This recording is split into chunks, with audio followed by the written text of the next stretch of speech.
నాణేనికి బొమ్మ పురుషులు ఉన్నట్లే ప్రతి మనిషిలోనూ మంచి చెడు ఉంటాయి. మనం ఇటుపక్క నుంచి చూస్తే ఆ కోణమే కనిపిస్తుంది. వెతికి చూస్తే పూర్తిగా చెడ్డవారిలోనూ ఏ మూలో కాస్తంతైనా మంచితనం కనిపిస్తుంది. మంచివారిలోనూ ఏదో ఓ చిన్న తప్పు దొరుకుతుంది. ఎదుటివారితో మనకున్న సంబంధ బాంధవ్యాల పాత్ర మన జడ్జిమెంట్లో ఉంటుంది. వాళ్ళు మనవాళ్ళు అనుకున్నప్పుడు ఏం చేసినా వెనకేసుకొస్తాం. అదే మనకు గిట్టని వ్యక్తి ఎవరైనా ఎవరెస్ట్ శిఖరం ఎక్కారే అనుకోండి, అతన్ని మనసారా అభినందించడానికి కూడా నోరు పెగలదు.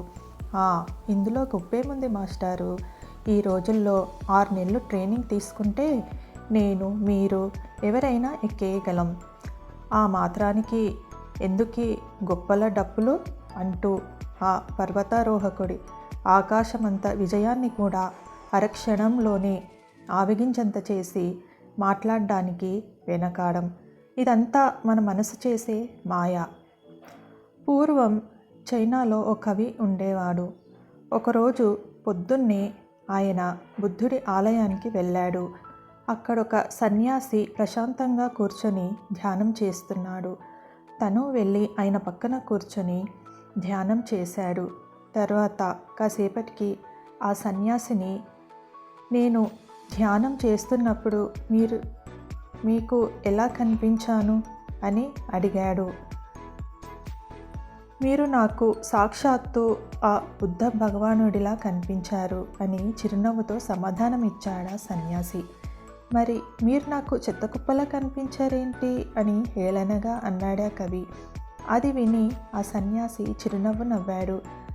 విస్తుపోయిన కవి, నేనెలా అంటే మీకు కోపం రాలేదా అని అడిగాడు. కోపం ఎందుకు? మన మనసు ఎలా ఉంటే ఎదుటివారు మనకు అలా కనిపిస్తారు. నా మనసు నిండా బుద్ధుడే నిండి ఉన్నాడు. అందుకే మీరు నాకు అచ్చం బుద్ధుడిలానే కనపడ్డారు. కానీ మీ మనసంతా చెత్తా చెదారమే ఉందేమో, అందుకే నేనెలా కనిపించాను అని ఆ సన్యాసి నింపాదిగా సమాధానమిచ్చాడు. మన మనసు దేంతో నిండి ఉంటుందో మన చూపు, ఆలోచనలు, పనులు కూడా అలాగే ఉంటాయి.